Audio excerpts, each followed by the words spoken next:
안녕하세요. 제주살이 경험담을 공유하고 있습니다. 제가 제주에 산다는 사실은 그대로이지만 제주에 살고 있는 나를 둘러싼 환경이나 상황은 계속해서 변하기 마련이니까 새로운 걸 경험하고 또 깨닫게 되는 것들이 계속 나오고 있는 것 같습니다. 별로 대수롭지 않게 생각했던 것들이 때론 크게 다가오기도 하고 생각지 못했던 현실과 마주하게 되기도 하는데요. 최근에 여행 준비를 하고 큰 태풍을 지나보내고 하면서 제주에 산다는 것에 대해서 살짝 현실 자각 타임을 갖게 되었어요. 제주살이가 장점만 있는 것은 아니니까 오늘은 그 이야기를 해보려고 합니다. 일단 태풍이요. 태풍이 너무너무 무서워서 제주에 계속 살 수 있을까 이런 자신감이 좀 떨어지고 있습니다. 저희가 자연재해에 대한 트라우마 같은 것이 조금 있거든요.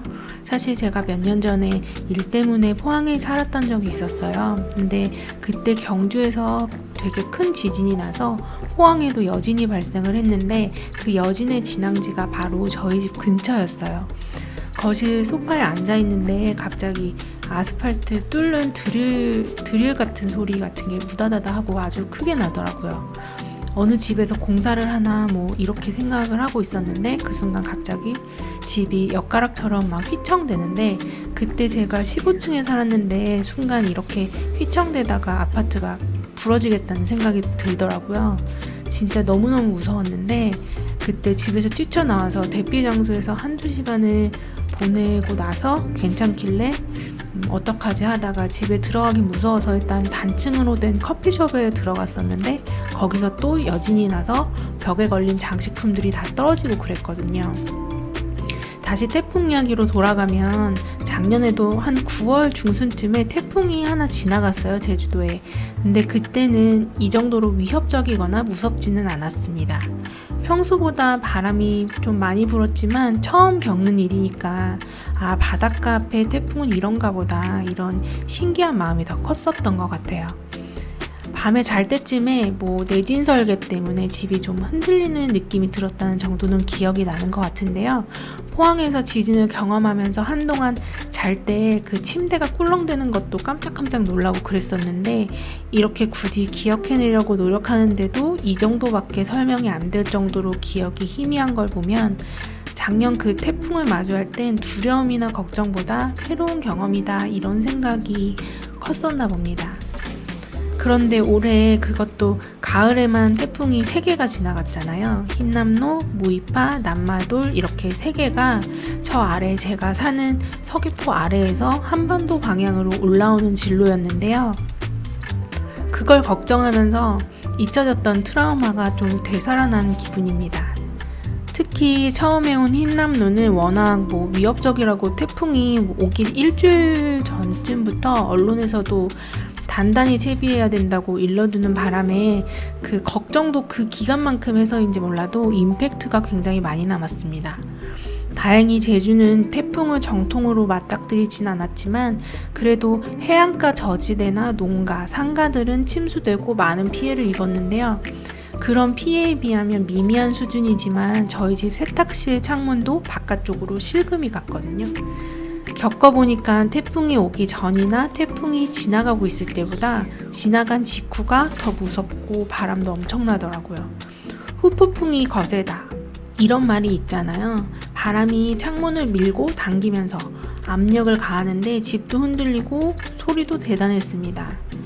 흰남노를 보내고 나니까 이어서 태풍이 연달아 2개가 또 제주 근처를 지나가면서 영향을 준다고 그랬었는데 또 그때부터는 살짝 공포감이 들더라고요. 남마돌은 다행히 제주는 비껴갔지만 제주와 같은 섬으로 이루어진 일본을 지나가면서 진짜 어마어마한 존재감을 보였잖아요. 그런 걸 보면서 제주를 피해가서 다행이다 라는 생각 한편에 언젠가 내가 겪어야 하는 일이 되지 않을까 그런 걱정도 되었습니다. 사실 육지라도 이제 기후변화로부터 자유로운 곳은 별로 없는 것 같긴 합니다. 사계절의 양상도 비가 내리고 바람이 부는 매일의 날씨도 예전과는 너무 달라졌잖아요. 실제로 이번 태풍의 최대 피해 지역도 공교롭지만 제가 살았던 포항이 되었고 또 서울이나 수도권 그 외 지방도시에서도 큰 비로 많은 사건 사고들을 겪어야 했으니까요. 그럼에도 태풍이 자꾸 제주도 발밑에서 치고 올라오니까 이 걱정을 놓을 수가 없고, 또 제주라는 그 섬에서 산다는 게 이런 거구나, 이런 점도 있구나 하는 현실 자각과 함께 이런저런 생각을 많이 하게 된 것 같습니다. 사실 다음 달에 여행을 가려고 준비 중이에요. 원래 물건이나 이런 것보다는 경험에 투자하며 사는 걸 가치 있게 생각하는 주의여서 코로나 이전에는 국내든 해외든 여행을 많이 다녔어요. 제가 마지막으로 해외여행을 한 게 한 2019년이니까 3년 만인데요. 그 사이에 제가 사는 곳이 바뀌어서 이제 제주도에서 해외여행을 가려고 하다 보니까 여러 가지 예상치 못한 난관들이 있더라고요. 처음에는 아주 자연스럽게 인천에서 목적지를 가는 항공권을 검색했어요. 아무 생각이 없었습니다. 해외여행은 항상 인천에서 갔었으니까, 인천에서 출발하는 게 당연한 거였으니까 그냥 늘 하던 대로 인천발 항공권을 찾아서 제일 저렴한 걸 예약했어요. 그런데 생각해보니까 제가 제주에 있더라고요. 그래서 부랴부랴 제주에서 김포를 왕복하는 비행기를 검색해봤는데 추가로 구매해야 할 항공권이 인당 13만 4천 원이에요. 주말에 갔다가 주말에 오는 거라서 아무리 저가 항공사를 검색해봐도 싼 게 없어요. 6시간 가까이 날아가는 방콕 항공권은 유류 할증료, 세금 다 포함해서 왕복 35만 원을 구매했는데 1시간 거리의 제주도 왕복이 13만 원이 넘어요. 너무 당황스러웠습니다. 근데 제가 말씀드리는 비용은 금전적인 것뿐만이 아니에요. 시간과 체력도 포함해서 말씀드리는 거예요. 여정이 가기도 전에 지칠 것 같거든요. 서귀포에서 공항까지 가서 거기서 비행기를 타고 제주에서 김포로 넘어가고, 또 그 김포에서 다시 인천으로 공항철도를 타고 가서 거기서 진짜 비행기를 타고 방콕으로 가는 건데요. 대충 시간 계산을 해보니까 대기 시간 다 빼고 뭐 타고 이동하는 시간만 9시간이더라고요. 김포에서 가는 외항사발 항공편이 있기는 한데 모두 직항이 아니라 경유하는 항공편이어서 시간이 너무 많이 걸리더라고요. 일을 이렇게 다 저지르고 난 후에 정신을 차리고 보니까 제주분들은 동남아나 가까운 해외를 가실 때 부산에 있는 김해공항으로 가시는 경우가 꽤 많더라고요. 김해공항은 국내선이랑 국제선이 도보로 5분 거리래요. 알았으면 저도 그걸 먼저 알아봤을 텐데 역시 사람은 배워야 하는 것 같습니다. 원래 제주에도 동남아나 가까운 중국, 일본을 오가는 항공편이 있었대요. 제주는 심지어 무비자 입국이 가능한 지역이어서 외국분들을 실어 나르는 비행기도 많았을 것 같은데요.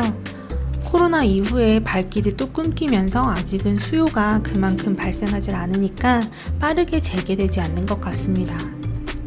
일부는 재개가 되었다고 하는데 자세한 건 잘 모르겠지만 대략적으로 여행사에서 모객을 먼저 한 뒤에 전세기를 띄우는 방식인 것 같아요.